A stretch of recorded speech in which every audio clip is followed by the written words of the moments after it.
Alhamdulillahirabbil alamin, asyhadu an la ilaha illallah ar-rahmanir rahim wa asyhadu anna Muhammadan abduhu wa rasuluhu min akhiril anbiya'i wal mursalin. Amma ba'd. Hadirin ikhwatu iman, jemaah pengajian Masjid Al-Haq Jalan Adipati Agung Bale Endah yang dirahmati Allah Subhanahu wa taala.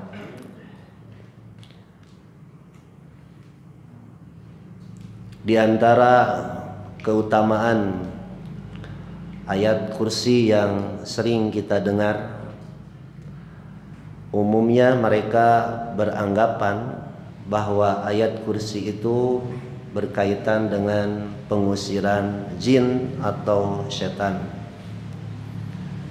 Jarang yang mengungkap apa isi dan kandungan ayat kursi itu dan bagaimana cara mengamalkan ayat kursi itu, sehingga setan atau raja setan namanya iblis tidak mampu mengganggu orang yang mengamalkan ayat kursi. Sebagaimana yang kita ketahui bahwa di zaman Rasulullah Shallallahu Alaihi Wasallam, ketika Abu Hurairah menjaga Baitul Mal, bait artinya rumah, al-mal artinya harta, rumah tempat penyimpanan harta. Harta yang dimaksud adalah harta-harta orang muslim yang distorkan kepada pimpinan, yaitu Rasulullah Sallallahu Alaihi Wasallam.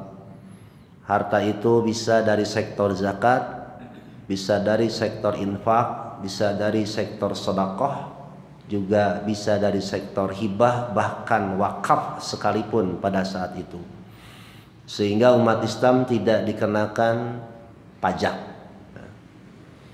Umat Islam itu tidak wajib bayar pajak, yang wajib itu adalah bayar zakat. Saudi Arabia sekarang mengalami perubahan. Yang dulu masyarakat Saudi Arabia, khususnya Mekah dan Madinah, tidak dikenai kewajiban bayar pajak. Kebijakan yang baru mengharuskan penduduk atau rakyatnya untuk membayar pajak. Padahal notabene Saudi Arabia termasuk negara yang dikatakan negara Islam meskipun tidak secara keseluruhan, karena memang bukan sistem khilafah, sistem kerajaan. Makanya al-mamlakah namanya juga kerajaan. Pada akhir-akhir ini mereka hanya bisa diam, tidak bisa demo seperti demonya orang-orang Indonesia kepada pemerintah. Meskipun rakyat Indonesia demo setiap momen, setiap kejadian, bahkan dianggap hari peringatan besar, salah satu bentuk aspirasi rakyat mengkritisi kebijakan pemerintah. Kalau di Saudi Arabia tidak ada seorang pun yang berani demo seperti di Indonesia ini. Mereka lebih baik diam daripada ditangkap dan dipenjara. Itulah kondisi Saudi Arabia sekarang. Bahkan harga BBM juga sama seperti di Indonesia. Yang dulu satu rea bisa mendapatkan 4 liter bensin, kalau sekarang harga premium, harga solar sama seperti di Indonesia. Itu kebijakan baru pemerintah Saudi Arabia. Bahkan di kota Jeddah, di Riyadh, di pinggiran kota Mekah dan Madinah, kaum istri, kaum perempuan pun sudah diperbolehkan untuk menyetir mobil yang dulu diharamkan, tidak boleh. Diharamkan dalam pengertian bukan haram mutlak, tapi untuk kehati-hatian dan untuk keamanan perempuan tersebut. Kalau di kita memang aman, meskipun seorang istri, seorang perempuan menyetir, ya. Jadi kembali kepada yang tadi, pajak itu tidak wajib. Tapi kenapa di Indonesia seolah-olah diwajibkan bayar pajak? Bahkan nilainya bisa jadi lebih besar daripada zakat. Seorang pedagang harus mengeluarkan dari produksi barang dagangannya.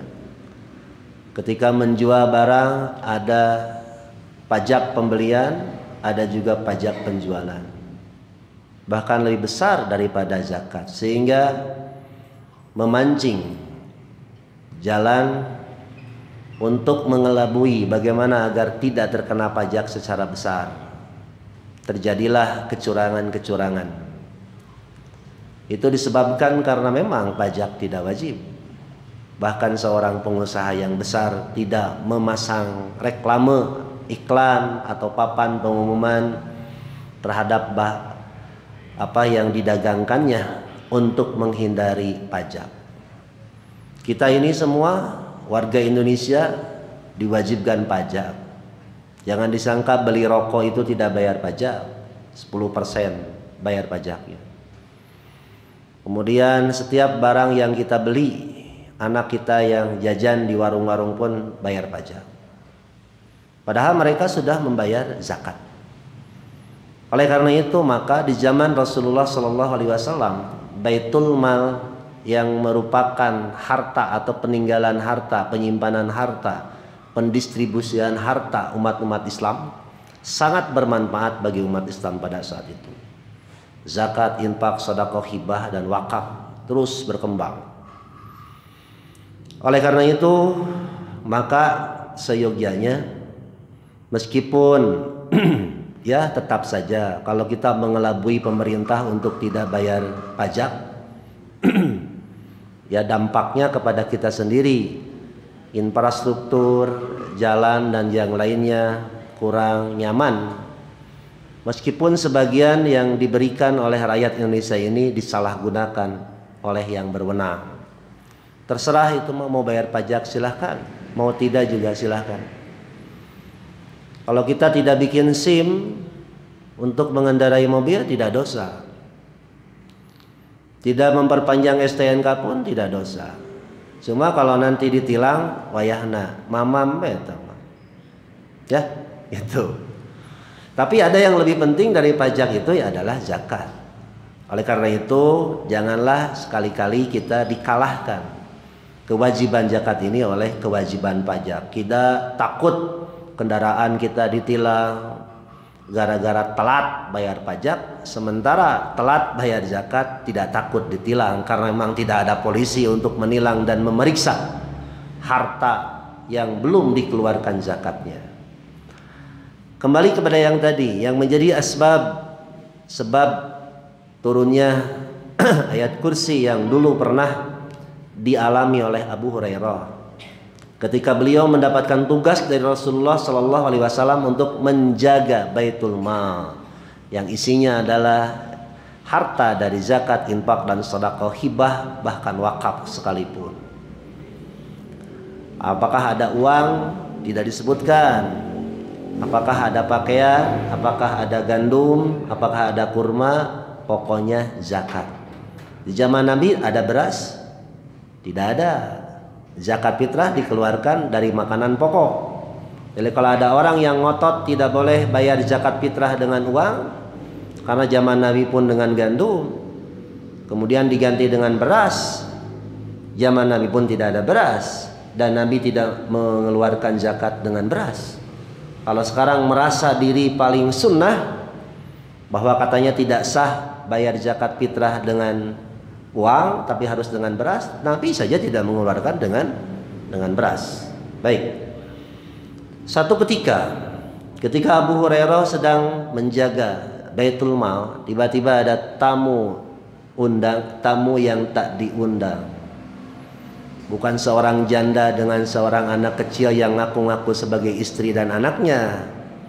Tapi tamu yang tak diundang ini adalah berbentuk manusia, seorang laki-laki. Ini jadi dalil bahwa di kemudian hari ketika Abu Hurairah diberitahu bahwa tamu yang tak diundang dan bermaksud jahat itu adalah setan. Ini jadi dalil bahwa yang namanya setan, iblis nama aslinya, anak keturunannya juga iblis, sifatnya disebut setan, jamaknya disebut syayatin. Itu bisa menjelma. Kalau menjelma berarti menjadi jelma. Di kita suka ada ungkapan seorang ulama menjelma jadi harimau. Atau lain ge, menjelma hari jadi harimau.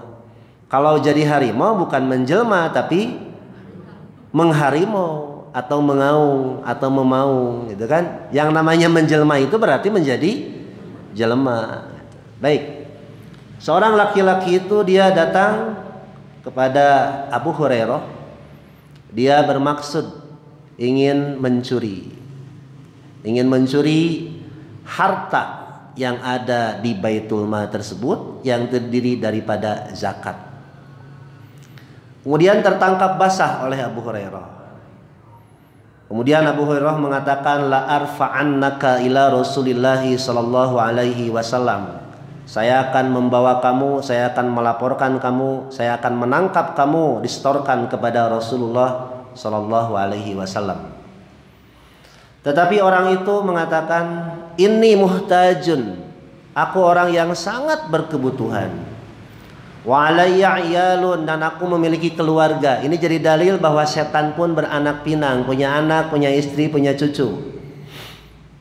Ya, makanya kalau ada anak kecil, ya, anak kecil seperti berbicara dengan orang lain padahal tidak ada kawan, mungkin sedang berbicara dengan jin mungkin.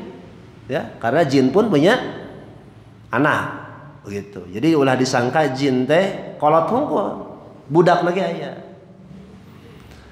Wali hajatun sadidatun, kata orang itu, aku memiliki kebutuhan yang sangat banyak. Qala, kemudian dia berkata, bakhalaita anhu, dia pun pergi. Fa asbahtu, berlalulah kejadian itu. Di pagi harinya, kemudian Rasulullah Shallallahu Alaihi Wasallam mengatakan, ya Aba Hurairah, hei Abu Hurairah, ma fa'ala asirukal barihah, apa yang dilakukan oleh tawananmu pada malam kemarin itu? Qultu, jawab aku, ya Rasulullah, syaka hajatan syadidatan wa iyalan farahimtuhu wa khalaitu sabilahu. Dia mengadu memiliki kebutuhan yang sangat banyak, memiliki keluarga, aku pun mengasihinya dan memberikan jalannya. Artinya tidak jadi ditangkap dan dilaporkan kepada Rasulullah. Qala, kata Nabi, amma innahu qad kadzabaka wa sayahud. Ingatlah, sesungguhnya dia telah berdusta kepadamu. Ngaku-ngaku punya kebutuhan, ngaku-ngaku punya keluarga. Dia terpaksa mencuri hanya karena demi memenuhi kebutuhan hidupnya. Itu semuanya adalah bohong. Wasayaudu, pasti dia akan kembali. Paraqtu annahu sayaudu liqauli Rasulillah sallallahu alaihi wasallam. Abu Hurairah baru tahu bahwa orang yang tadi malam bermaksud mencuri harta berupa zakat, infak dan sedekah itu akan kembali pada malam besoknya. Itu tahu dari Rasulullah Sallallahu Alaihi Wasallam. Ini jadi dalil setingkat sahabat Nabi yang namanya Abu Hurairah radhiyallahu an. Nama aslinya adalah Abdurrahman bin Sakhr, seorang sahabat yang dijamin masuk surga radhiyallahu anhum wa radu'an. Tidak tahu urusan-urusan yang gaib. Itu sahabat Nabi. Di kita aneh ada orang yang ngaku-ngaku ulama, kiai, ustadz, ya, dengan aksesoris, dengan casing yang meyakinkan, seolah-olah dia tahu dunia jin. Setingkat Abu Hurairah saja tidak tahu. Wajar kalau Imam Asy-Syafi'i mengatakan manistashhada annahu ra'a jinnan faqad batalat syahadatuhu. Barang siapa yang ngaku-ngaku dia telah melihat jin, maka batallah syahadatnya. Dalam pengertian sudah rusak syahadatnya itu. Bahkan termasuk kategori musyrik. Orang yang mengaku dirinya sudah melihat jin. Pertanyaannya, waktu Rasulullah mengatakan, hei Abu Hurairah, Orang itu akan kembali. Abu Hurairah tahu bahwa itu jin. Nabi memberitahukan nggak pada kejadian yang pertama bahwa itu jin? Tidak. Besok malam apa yang dinyatakan oleh Rasulullah Sallallahu Alaihi Wasallam itu pun tiba. Dan datang lagi orang yang sama dengan tujuan yang sama, hendak mencuri. Tetapi oleh Abu Hurairah tertangkap dan hendak dilaporkan kepada Rasulullah. Kemudian orang itu mengeluh bahwa dia terpaksa mencuri hanya demi kebutuhan keluarganya. Akhirnya oleh Abu Hurairah dilepaskan. Dilaporkan lagi kepada Rasulullah Sallallahu Alaihi Wasallam. Kata Rasulullah, dia akan kembali. Pada malam yang ketiga datang lagi dan tertangkap basah lagi, hendak dilaporkan kepada Rasulullah Sallallahu Alaihi Wasallam, tetapi dia tetap mengeluh dengan alasan yang sama. Namun sebelum dia meninggalkan Abu Hurairah, dia pun mengajarkan beberapa kalimat. Kata orang itu, "Idza awaita ila firashika," hei Abu Hurairah, kalau kamu hendak pergi ke tempat tidurmu, pakra, maka bacalah ayatul kursi, ayat kursi, min awwaliha, dari yang pertama, Allahu la ilaha illa huwal hayyul qayyum, hatta takhtimal ayah, sampai ujung ayat, wa huwal aliyul azim. Kata orang itu, lan yazala alaika minallah hafidun wala yaqrubaka syaitan hatta tusbiha. Kata orang itu, kamu apabila sebelum tidur membaca ayat kursi, maka kamu berada dalam penjagaan Allah. Tidak akan mendekatimu setan. Setan tidak akan mendekatimu hingga subuh. Hingga subuh. Wa kanu ahrasu syai'in 'alal khair, dan mereka sangat antusias untuk melakukan kebaikan. Baqala an-nabiyyu sallallahu alaihi wasallam, kata Nabi, amma, ingatlah, innahu sadaqaka, sesungguhnya dia telah berlaku jujur kepada kamu. Wa huwa kadzdzubun, tetapi dia sendiri adalah berbohong. Ta'lam, apakah kamu tahu? Man tukhatibu mudh thalathil layalin ya Aba Hurairah. Kamu tahu siapa yang mengajak ngobrol kepada kamu? Siapa yang berbicara dengan kamu selama 3 malam itu, hai Abu Hurairah? Qultu, jawab aku, la, tidak tahu. Qala, kata Nabi, dzaka syaitan, itulah setan. Jadi yang mengajarkan ayat kursi sebelum tidur itu setan. Yang mengajarkan ayat kursi hendak tidur itu adalah setan. Tapi ingat, perhatikan kalimatnya. Innahu sadaqaka, dia telah berlaku jujur kepadamu. Wa huwa kadzdzub, tapi dia tukang bohong. Jujur tapi bohong, bohong tapi jujur. Jadi nu mana bener ya teh? Setan tukang ngabohong tapi jujur, setan jujur tapi sok ngabohong. Hah? Kadzdzub itu adalah sigoh mubalaghah, merupakan bentuk yang menunjukkan sangat. Kalau orang disebutnya kadzibun, berbohong, tidak selamanya berbohong. Kadzibun, orang yang berbohong, tidak selamanya berbohong. Tapi kalau sudah dikatakan kadzabun, jamaknya kadzubun, berarti bohong itu sudah menjadi kebiasaan, sudah jadi akhlak. Kalau kadzib, berbohong. Tapi kalau kadzab, tukang bohong. Setan itu ternyata kadzab wa kadzub, tukang bohong. Maksudnya apa? Maksudnya betul ucapannya. Jadi kalau mau tidur baca ayat kursi, tetapi dia tukang bohong. Artinya apa? Ada orang yang sebelum tidur membaca ayat kursi, tetapi diganggu oleh setan. Diganggu oleh setan. Ngerti tidak? Coba kita ulangi. Kata setan nih ya, kata setan. Abu Hurairah kan tidak tahu bahwa itu adalah setan. Kata setan begini, idza awaita ila firasika, apabila kamu hendak tidur, faqra ayatal kursi, bacalah ayat kursi min awaliha, dari awal, hatta takhtimal ayah. Kata setan, lan yazala alaika minallah hafid wala yaqrubaka syaitan hatta tusbiha. Kalau kamu tidur sebelumnya baca ayat kursi, kamu senantiasa berada dalam penjagaan Allah, maka setan tidak akan mendekati kamu sampai subuh. Ternyata banyak orang yang tidak bisa tidur sampai subuh, dasieun diganggu ku setan.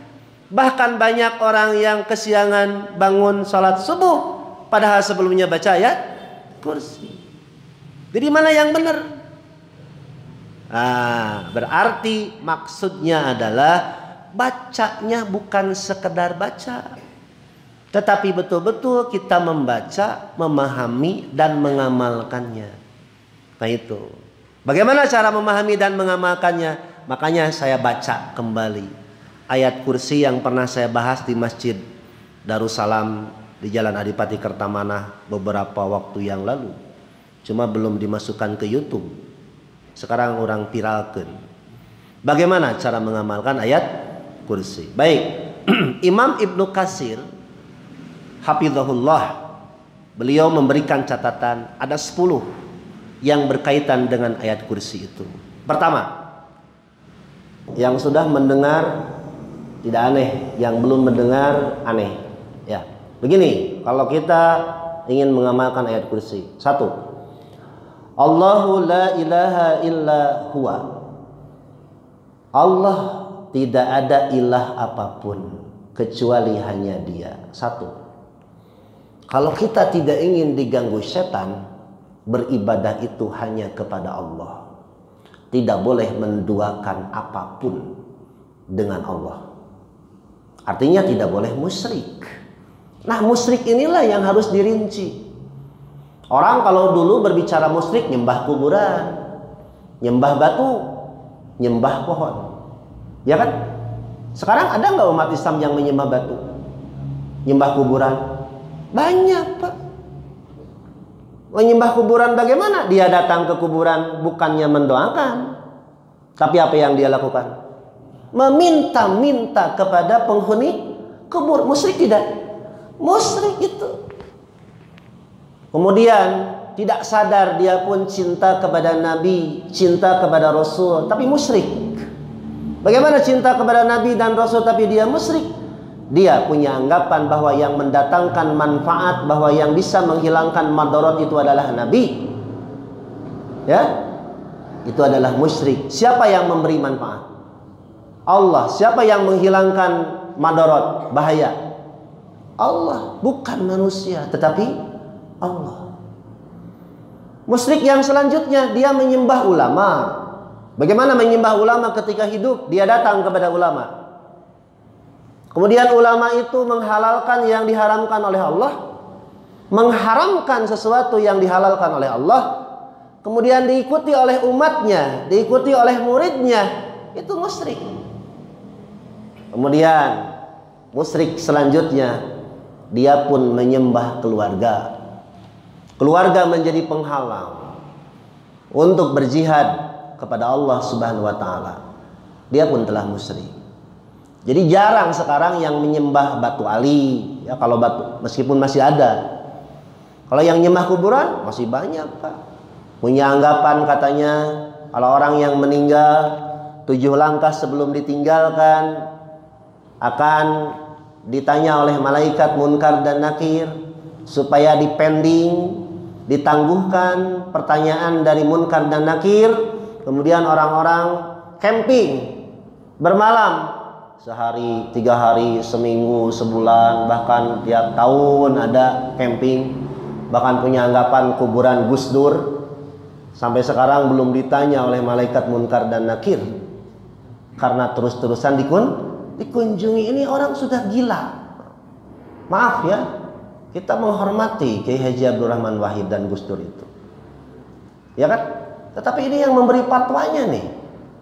Maaf, punya anggapan bahwa malaikat munkar dan nakir tidak akan bertanya, sampai bingung katanya malaikat munkar dan nakir karena terlalu banyak pengunjung. Padahal hadis yang menerangkan bahwa 7 langkah ketika ditinggalkan kuburan itu, dengan tiba-tiba malaikat munkar dan nakir pun akan datang dan bertanya.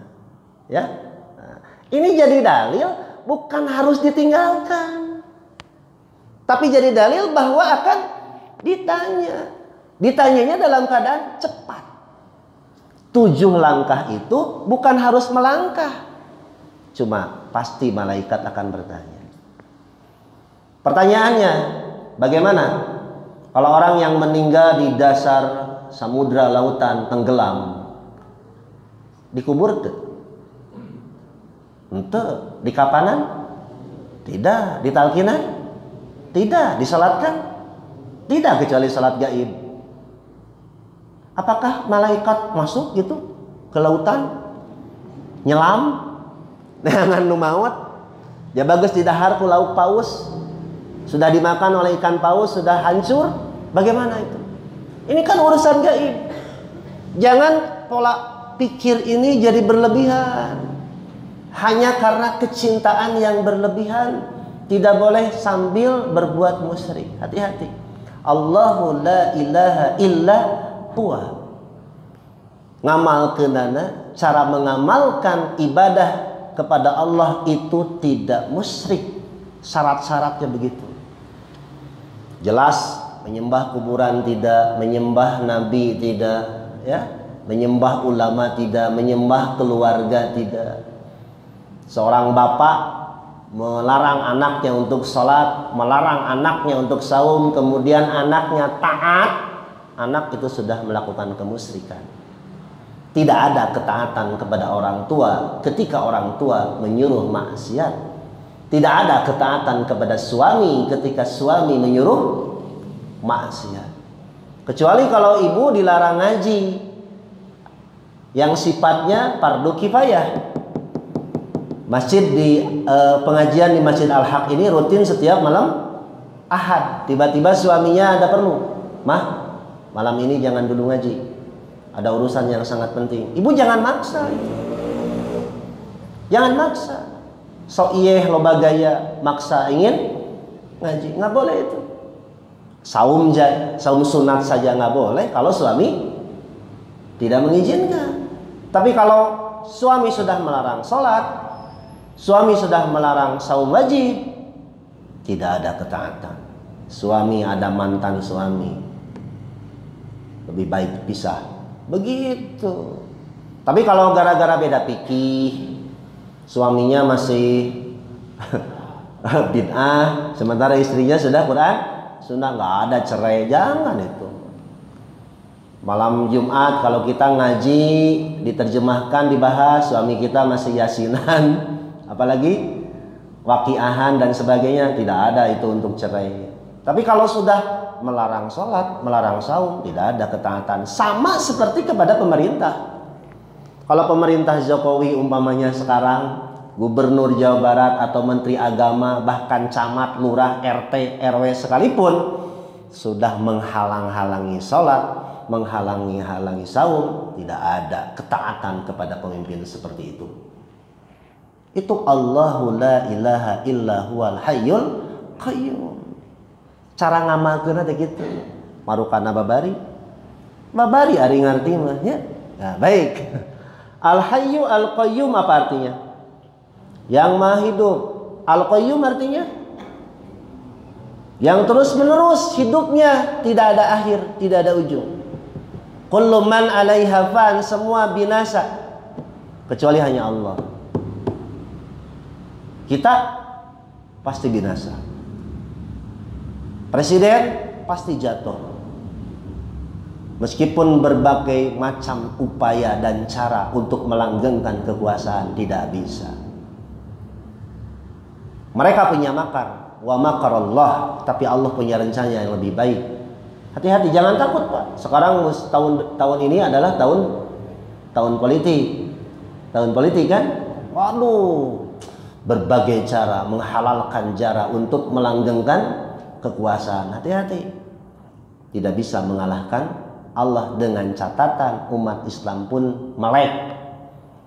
Artinya cerdas, menyelamatkan umat agar kita tidak memilah pemimpin yang tidak pro Islam dan umat Islam. Harus cerdas, Pak. Sekarang tahun politik, mulai dari pilkada, mulai nanti pilpres. Hati-hati. Ya kalau saya sekarang tidak akan memberitahukan si A, si B, Bapak dan Ibu juga sudah tahu kan. Lihat nih pemimpin ini, calon pemimpin ini, waduh. Sebelum dia jadi calon dulu menyakiti umat Islam, menyakiti ulama, tiba-tiba ketika jadi calon, umpamanya calon kepala daerah, tiba-tiba so aman. So dekat dengan Islam, tong dipilih anu gitu. Ya kan? Nah itu Bapak kalau tidak memilih bertanggung jawab nanti di hadapan Allah. Kalau sekarang kita dipimpin oleh Presiden Jokowi, itulah gambaran rakyat Indonesia. Pemimpin itu adalah gambaran dari pemilihnya. Ribuan copet, kumpulan pencuri berkumpul, kemudian melakukan sidang untuk mengangkat seorang pemimpin copet. Mungkinkah kumpulan copet itu akan mengangkat pemimpin dari seorang ustadz? Pasti yang dipimpin pemimpin copet, raja bangsa. Itulah begitu. Tong jerotein. Jadi bagaimana cara kita mengamalkan Al-Hayyu Al-Qayyum? Kita harus sadar bahwa kita ini hidup tidak abadi. Suatu saat akan binasa dan pulang menghadap Allah. Nah sebelum pulang bawa apa kita? Begitu, Al-Hayyu Al-Qayyum. Bukan Al-Hayyu kolam renang di Balai Endah, bukan. Itu mah kolam renang, Al-Hayyu. Ya. Yang kedua begitu. Yang ketiga, la ta'khudhuhu sinatun wala naum. Allah tidak dikalahkan oleh ngantuk, tidak pula dikalahkan oleh tidur. Bagaimana cara mengamalkannya? Kita harus hati-hati.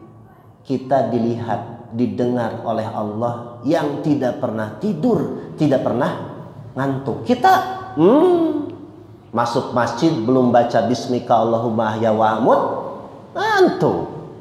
Padahal doanya Allahumma tahli abwaba rahmatika. Tapi ketika duduk bersandar mendengarkan lantunan bacaan Quran diterangkan oleh seorang guru, angin sepoi-sepoi, ya kan? Kelemahan manusia, dibentak-bentak oge angare tunduhnya. Itulah manusia. Bayangkan oleh bapak dan ibu kalau Allah punya sifat tadi, ngantuk. Sehingga dalam Ibnu Katsir dinyatakan Nabi Musa alaihi salam pernah diuji, pernah dicoba, ingin membuktikan bagaimana Allah itu tidak ngantuk. Musa, pegang oleh kamu ini gelas kaca, dipegang. Sehari semalam kuat begadang, 2 hari 2 malam mulai oleng. Oleng tahu oleng? Mulai. Mimitina peureum hayam. You know peureum hayam? Kicep bentar, kicep bentar. Sudah begitu? Besok yang ketiga harinya tertidur dan gelas yang dipegangnya itu terjatuh, hancur. Kata malaikat, itulah gambaran kalau Allah ngantuk seperti kamu, bumi dan langit ini bisa hancur. Itu. Nah, bagaimana cara mengamalkannya? Kita harus hati-hati. Bukan tidak boleh ngantuk. Boleh ngantuk? Boleh. Dan hukumnya mubah. Tapi kalau bapak dan ibu ingin cepat tidur, datang ke pengajian. Kalau susah tidur di rumah, datang ke pengajian. Cuma bahayanya kalau susah tidur jam 12 malam. Nggak ada pengajian yang jam 12 malam. Nyetel MP3 Quran. MP3 Quran. Teng. Yang bacanya aki-aki. Tidak terasa les tidur. Jadi bacaan Quran hanya untuk obat tidur. Wajar kalau diganggu oleh setan. Teruskan.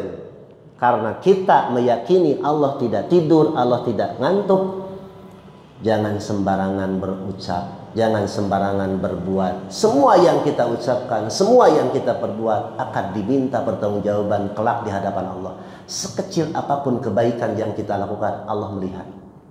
Sekecil apapun dosa yang kita lakukan, Allah melihat. Bahkan baru terbersit dalam pikiran, dalam hati, belum jadi dosa dilakukan, Allah itu tahu. Ada seorang raja yang zalim datang ke rumah seseorang. Tiba-tiba ketika akan disuguhi jamuan, ya, penghuni rumah itu mau memerah susu kambing. Ini kisah nyata.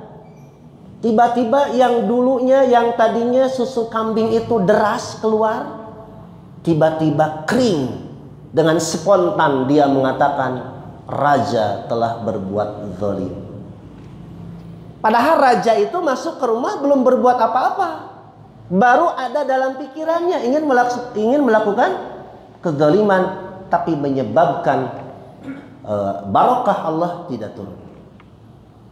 Ini jadi dalil seorang bapak, seorang suami yang tidak amanah kepada anak dan istrinya, jangan diharapkan barokah. Seorang pemimpin yang tidak amanah kepada rakyatnya, jangan diharapkan turun barokah. Itu cara mengamalkannya. Baik, ada waktu 3 menit lagi. La ta'khudhuhu sinatu wala naum, lahu ma fis samawati wa ma fil ard. Segala apa yang ada di langit dan di bumi milik Allah. Kita tidak, hanya diberi amanah. Kalau ditanya Pak Sapumar, itu rumah siapa? Milik Allah yang diamanahi kepada saya. Begitu jawabnya. Bukan milik kita, tapi milik Allah yang diamanahkan kepada kita. Karena milik Allah, maka ketika Allah meminta, kenapa kita mesti menahan? Ya kan, semuanya milik Allah. Kecuali jangan mentang-mentang nih, maaf ya, jangan disalahgunakan. Semua juga milik Allah. Tiba-tiba kita sedang jalan dengan istri, tiba-tiba ada orang yang berkata kepada kita, istri bapak cantik, saya mau bikin ke bapak teh. Da cenanu Allah, itu namanya cipe, ya. Tong diterjemahkan, namanya cipe. Amanah itu harus dijaga. Gitu. Ini mentang-mentang ada yang minta, kemudian dengan dalih ini milik Allah, jadi dibikin, itu salah mengamalkan. Baik. Terus, man dzalladzi yashfa'u indahu illa bi'idznih. Tidak ada seorang pun yang bisa memberi syafaat. Apa artinya syafaat? Pembelaan.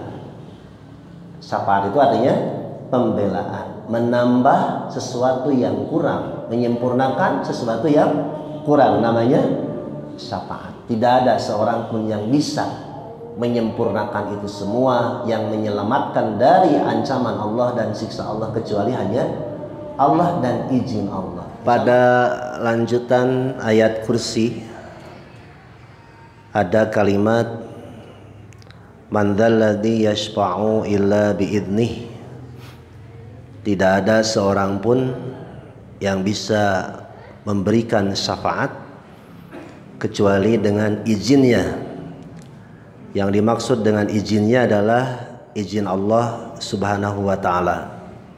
Insya Allah nanti pada kesempatan berikutnya kita akan bahas secara khusus apa yang dimaksud dengan syafaat. Hanya inti dan kesimpulannya adalah satu-satunya Nabi dan Rasul yang diberi izin oleh Allah untuk berdoa menyelamatkan umatnya dan nanti kelak dimasukkan ke surga adalah Rasulullah Shallallahu Alaihi Wasallam.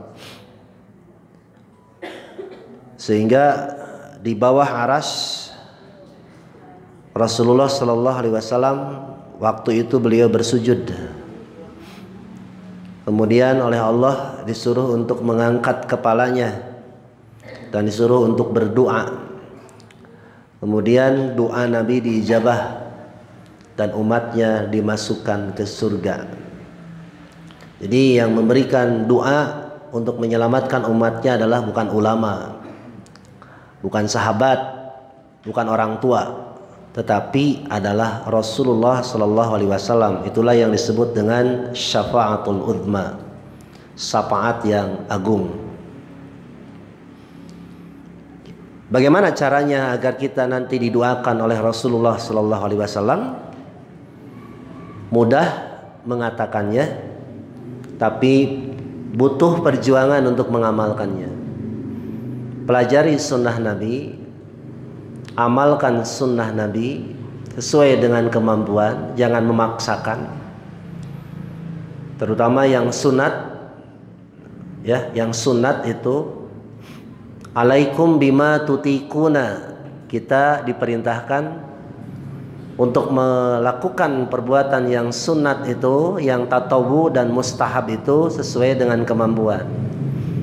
Karena yang dicintai oleh Allah Subhanahu wa taala itu adalah amalan yang continue, terus menerus meskipun sedikit. Tahajud kita jangan seperti Nabi, jam 2 setelah salat isya tahajud, kemudian tidur, tengah malam bangun menyambung lagi tahajud, sebelum subuh bangun kemudian menyambung lagi tahajud. Tidak mungkin, tidak akan kuat kita seperti Nabi itu. Kita mah standar saja. Sekarang waktu subuh jam berapa? Jam 4.38 atau 39. Setengah 4 cukup tahajud bagi kita. Jangan jam 2 tahajud, salat subuh kesiangan. Ini yang tidak boleh. Alaikum bima tutikun, lakukan sesuai dengan kemampuan. Baca Quran tidak perlu sehari one day one juz, satu hari satu juz, apalagi kalau baca satu juznya nguriling. Satu baca nyambung lagi sampai tamat satu juz. Sudah begitu, sudah saja. Tahun depan baru bertemu. Atau one day one juz, tiap hari betul satu juz, tapi tidak mengerti apa-apa. Lebih baik 5 ayat sehari semalam mengerti, kemudian diajarkan dan diamalkan, daripada satu juz tapi tidak mengerti apa-apa. Itulah yang dimaksud alaikum bima tutikun. Lakukan yang sunnah itu semampu kamu, jangan memaksakan diri. Salat wajib lakukan dalam keadaan berdiri. Tidak mampu berdiri, duduk. Tidak mampu duduk, berbaring. Tidak mampu berbaring, berisyarat. Kalau bapak dan ibu pernah mengalami sakit kemudian sampai koma, katakan ya, sehingga tidak antara sadar dan tidak, pernah tidak di antara bapak dan ibu di sini yang koma, sadar dan tidak? Kewajiban sholat masih berlaku tidak? Berlaku. Bayangkan saja bagaimana ketika kita sedang sholat, wudu, isyarat wudu, kemudian sholat dan sebagainya. Kita yang masih hidup, ketika sedang menjenguk orang yang sedang sakit dan tidak sadar itu, hanya bisa mengingatkan kepada telinganya. Tidak perlu diwuduan. Sudah tahu dia penuh dengan kabel. Kabelnya rantang, jarum suntik di mana-mana, infusan di mana-mana. Kemudian dicabutan, diwuduan. Ini adalah tidak sesuai dengan kemampuan. Kalau kita sedang sakit di rumah sakit masih sadar, bisa sholat, sholatlah. Kalau memungkinkan tempat tidur, tempat berbaring di rumah sakit itu bisa menghadap kiblat, pindahkan, geserkan. Seperti mantan Presiden Soeharto, konon katanya ketika beliau terbaring di rumah sakit dan ingin sholat, diarahkan tempat pembaringannya itu menghadap kiblat. Kita masuk rumah sakit saja BPJS, kelasnya juga kelas ekonomi, kelas 3, yang satu kamar itu ada 6 orang atau 10 orang, seperti barak, bisa tidak sholat menghadap kiblat? Ranjangna digeserkan, piomongan. Bagaimana caranya? Lakukan salat sesuai dengan kemampuan. Nah, jadi bagaimana caranya agar kita bisa mendapatkan syafaat dari Rasulullah SAW? Pelajari sunnah Nabi. Bukan sekadar yasinan, bukan sekadar ar-Rahman, kemudian al-Waqi'ah, bukan sekedar dibaca. Pelajari sunnahnya, hadisnya baca, pelajari. Lalu amalkan. Insya Allah kekurangan-kekurangan yang kita lakukan, sholatnya kurang dari segi kehusuannya, sholatnya kurang dari segi sunnahnya, akan dibantu nanti, didoakan oleh Rasulullah Sallallahu Alaihi Wasallam. Tidak cukup kita mengatakan Sallallahu Alaihi Wasallam, saya cinta kepada Nabi, saya cinta kepada Rasulullah, hanya sekedar bersolawat dengan ucapan. Sementara hadisnya, sunnahnya tidak pernah dipelajari, tidak pernah diajarkan, dan tidak pernah diamalkan. Hanya sekedar Sallallahu Alaihi Wasallam, seorang pun bisa, semua orang bisa, anak kecil pun bisa. Memperbanyak salawat kepada Nabi artinya kita mempelajari hadis Nabi, otomatis pasti bersalawat. Kita baca hadis Nabi an Abi Hurairah radhiyallahu an qala Rasulullah sallallahu alaihi wasallam. Itu bersalawat dengan doa, dengan ucapan, sambil bersalawat dengan ilmu. Apa yang ilmunya? Pelajari hadis-hadis Nabi itu. Setelah dipelajari, amalkan sesuai dengan kemampuan. Apabila kita sudah berusaha maksimal, meskipun tidak sama persis dan tidak mungkin sama nilainya dengan Nabi, Allah melalui nabinya akan menambal kekurangan-kekurangan yang sedikit itu. Ini orang sholat nggak pernah, saum belang betong, haji nggak pernah, akhlak tidak beda dengan Abu Lahab dan Fir'aun. Tiba-tiba membaca salawat, ingin dapat syafaat. Itu mimpi namanya. Salat tidak pernah, saum tidak pernah, baca Quran tidak bisa, ingin mendapatkan syafaat. Omong kosong itu. Mohon maaf. Tetapi kita pun harus mendorong. Ayo Pak, Bapak sudah bisa baca Quran. Meskipun belum mengerti, Bapak sudah bisa salat. Tingkatkan salatnya, yang tadinya tidak ngerti menjadi ngerti. Tingkatkan bacaan Qur'annya, yang tadinya tidak ngerti menjadi ngerti. Itu didorong. Baik, itu yang dimaksud dengan syafaat. Lanjutkan. Wala yuhituna bisyai'in min ilmihi illa bima syaa. Tidak ada seorang pun yang bisa mencapai kekuasaan ilmu Allah kecuali orang yang dikehendaki oleh Allah. Mohon maaf, kita bisa salat, kita bisa saum, kita bisa haji. Tahu ilmunya, semuanya adalah pemberian dari Allah. Man su'ila bi ilmin fakatamahu ulzima bilijamin minan nar. Siapa yang ditanya tentang suatu ilmu tetapi dia menyembunyikan ilmu tersebut, kelak pada hari kiamat dia akan diberi kedali dari neraka. Bapak ditanya, tahu hukumnya, ini sunnah, ini bid'ah, ini tauhid, ini syirik, ini halal, ini haram. Tapi bapak dan ibu menyembunyikan hanya karena takut. Takut apa? Takut tidak makan. Takut apa lagi? Takut ditinggalkan oleh pengikut. Takut apa lagi? Takut ditolak. Takut dikatakan ekstrim. Nanti kelak di yaumul kiamah, orang yang menyembunyikan kebenaran itu akan diberi kedali. Kedali itu terbuat dari neraka. Neraka tidak ada yang hangat. Neraka itu semuanya panas. Diberi kuntung rokok wae ngegurubug komo sena neraka. Ya, kemudian yang sudah punya ilmu diberi ilmu oleh Allah, sampaikan dengan sejujur-jujurnya, meskipun jujur itu menyakitkan, sewaktu-waktu menyakitkan. Coba kita harus berterima kasih Pak kepada para ulama yang dulu memperkenalkan ini sunnah, ini bid'ah. Dulu bid'ah itu tabu. Kalau dengar bid'ah Persis, kalau dengar bid'ah Wahabi. Sekarang sudah tahu, oh ini bid'ah, bahaya ini. Kalau tidak diterangkan orang nanti bahaya. Selamanya tidak sadar bahwa dia tidak sedang melakukan perbid'ahan. Ya kan? Makanya harus diterangkan.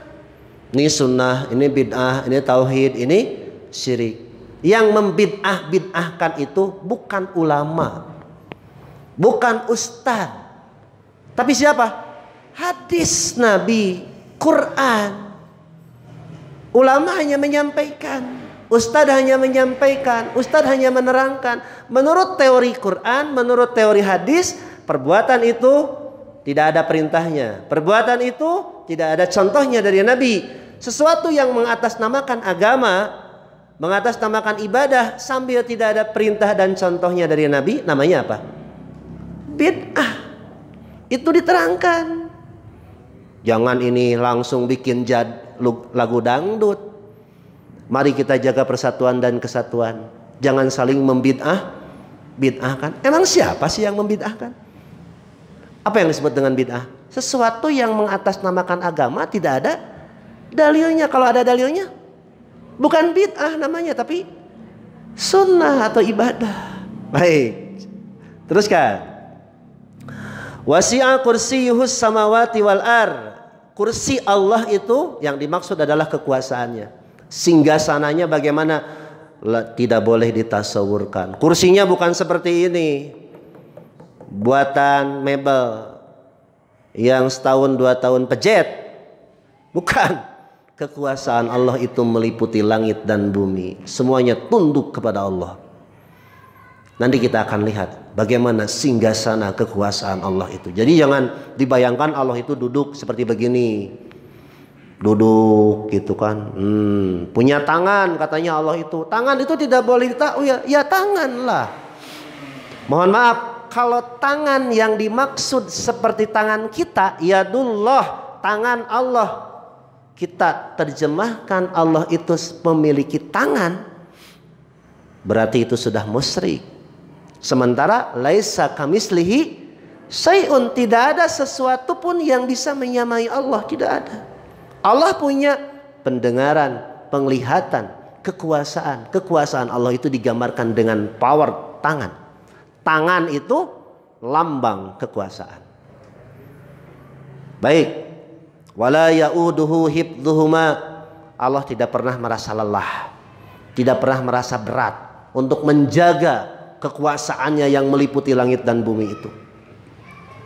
Wa huwal aliyyul azim, dan Allah itu maha tinggi juga maha besar. Manusia berkuasa, kalau benar berkuasa tidak perlu pengawal. Ini masih butuh pengawal. Pasukan pas pampres saja itu mobilnya khusus, Pak. Mobil presiden itu harganya 8 miliar. Anti peluru, anti guncangan. Allah tidak perlu pengawal. Manusia itu lemah. Hanya Umar bin Khattab, ya, Umar bin Khattab, seorang khalifah yang tidak dikawal kemana-mana. Itu Umar bin Khattab. Kita baru jadi presiden saja takut, ya, takut itu. Paus saja kalau keluar dari Roma itu pakai mobil khusus anti peluru. Lemah manusia itu. Allah kekuasaannya abadi. Manusia itu lemah. Begitu Pak cara mengamalkan ayat kursi. Kalau kita mengamalkan ayat kursi seperti tadi, tidak akan diganggu oleh setan. Kemudian ya tentu saja tetap kita pun harus membacanya.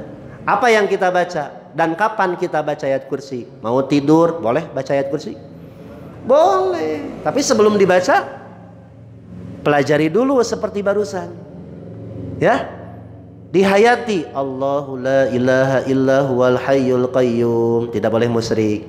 La ta'khudhuhu sinatu wala naum. Hati-hati. Allah tidak pernah tidur. Allah tidak pernah ngantuk. Allah selalu melihat. Jangan sembarangan, jangan ceroboh.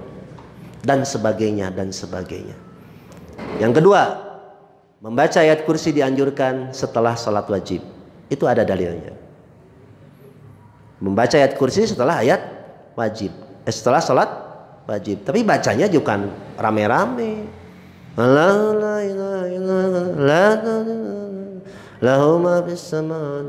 Ya, enggak maca atau gitu. Baca yang benar. Allahu la ilaha illa huwal hayyul qayyum. La ta'khudhuhu sinatu wala naum. Jangan tergesa-gesa seperti pemimpin KUA yang memimpin pernikahan setelah ijab kabul, maca Al-Fatihah, Fatihana gancang. Rek husu kumaha atuh macana? Ya, hayati. Ya, hayati, fahami. jangan tergesa-gesa, kalem, ya begitu. Jadi boleh kita membaca ayat kursi sebelum tidur dan setelah sholat wajib, begitu. Insya Allah tidak akan diganggu oleh setan. Kalau ayat kursinya dijadikan aksesoris, di pintu dipasang, di meja tamu dipasang, ngejeblag segede alaihim. Tahu segede alaihim? Bakatku gede, ayat kursi dipasang. Setan sieun teu. Teu atoheun, resepeun. Karena yang mengajarkan ayat kursi siapa? Setan. Berarti ayat kursi, setan hafal nggak ayat kursi? Hafal sekali. Kita yang ngaku-ngaku umat Islam sudah hafal belum ayat kursi? Hafal insya Allah. Lewat film. Film baheula zaman Firaun. Kalau ada hantu katanya datang untuk supaya pergi, diusir, hantu itu baca ayat kursi. Yang kesurupan baca ayat kursi. Cager moal. Nyeri huntu baca ayat kursi cager moal. Moal. Karena ayat Quran itu bukan obat penyakit fisik, tapi penyakit hati. Kalau bapak punya penyakit hati, sombong, legeg, koret, suudon, apalagi takabur, bakhil, suudon, ngomongkeun batur, gibah, namimah, tuhmah, obatnya Quran. Pelajari. Apa kerugiannya gibah? Apa kerugiannya tuhmah? Apa kerugiannya namimah? Apa kerugiannya bakhil? Apa kerugiannya suudon? Pelajari Quran, pelajari hadis, sembuh. Kalau kita tersindir oleh pengajian, berbahagialah. Disindiran ku ustad teh, tengenah aing disindiran ku ustad. Berbahagialah, Allah sedang sayang kepada kita. Tapi kalau kita sedang ngaji teu kasindiran, kalah katibrak sarena teh. Kerek. Balik ka imah, itu sedang dilaknat oleh Allah. Disindiran ku ustad, dilemesan anger, dikasaran beuki kerek. Bahkan ngaji-ngaji deui, itulah orang yang dijauhkan dari rahmat Allah. Begitu, Pak ya.